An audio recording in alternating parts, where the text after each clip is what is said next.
There are like 4 things that can be done to help, again, reduce that impact.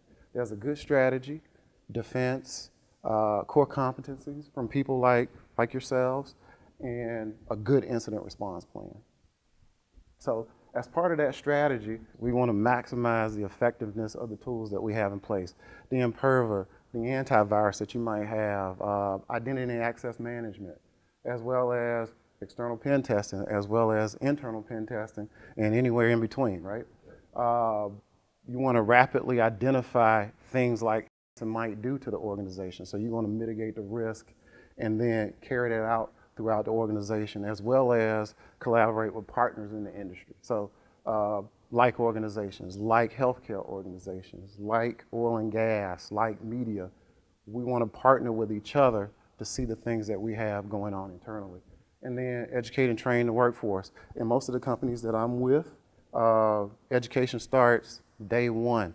At one of my organizations, they start talking about phishing and spam and tailgating and different things, protecting your passwords from the first day that you enter the organization. And then listening to data. For like e-discovery and e-forensics, there's definitely threat intel and indicators of compromise that you can get from the industry, other partners, or just internally from the tools that you may receive. There should be some key skills that the people within the organization should have. And some of those are to safeguard data and assets, as well as, I'm going to say risk again, but to manage the risk. A risk is something that could harm the organization. So in healthcare, it could be, it could even be loss of life. So if an attacker gets into a protected area that has some medical devices, it could harm someone. And then again, mobilize the workforce. What I've seen is that people sitting in the cubes like we have out there right now are some of the first to see some of the attacks that happen from folks like yourself. Does everybody know what incident response is? So if an attacker did something to the cross-site for cross-site scripting, or if he did zero out an item, then it would go to a team that would look at that incident and say, hey, that is actually bad and malicious. How did it happen? And we step through a process to determine how to fill that gap, how to stop it, and then move on and stop it from happening in the future. And an incident response plan and phases in these different phases. So it starts with preparation, it goes to notification, analysis, and triage, and then you want to contain that incident, recover from it, and then learn from it in the future. So in the preparation phase is where we're going to start building out all those tools. We're going to put the SIM in place. We're going to put web application firewalls, antivirus. Any of those nice shiny things that we like to purchase and buy would happen in this preparation phase. We'd also train the employees, put out a plan to, let's say, if there's malware on a machine, what steps are we going to take? At companies that I've been in the past, we take a forensic image and we look at that image, and then we step through the process, similar to what you know.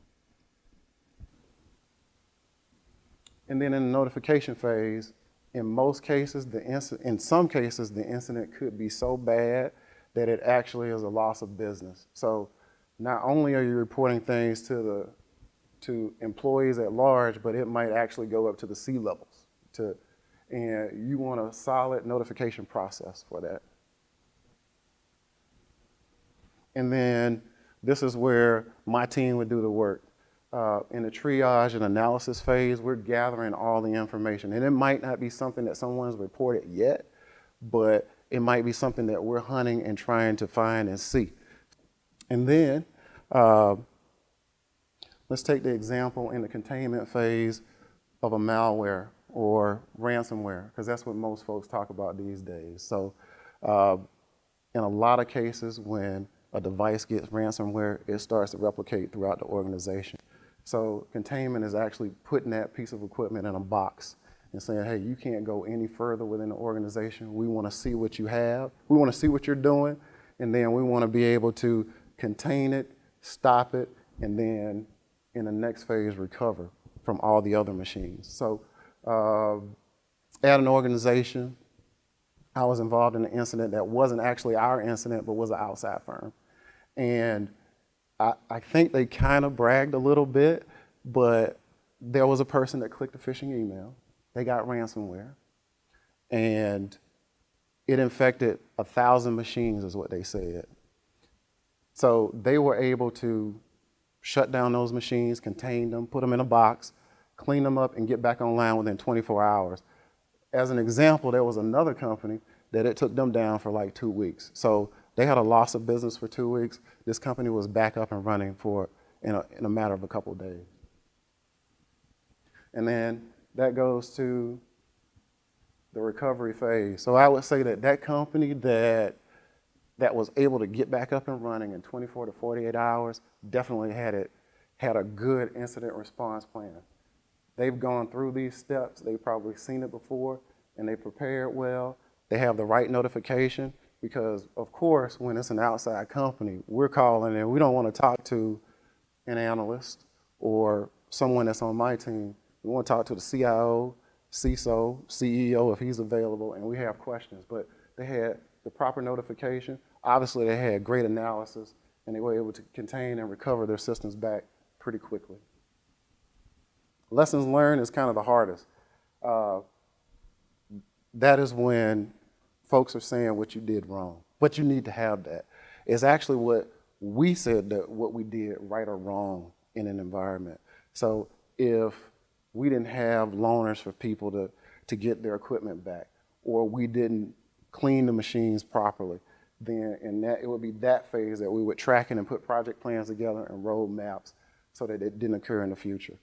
Follow-up is just going back to those business units and key people and letting them know that everything's okay, that we're back, business is back running, we're running the normal. We've talked about lessons learned. We have a plan for the things that we didn't do exactly right, and that we're ready to start back preparing again.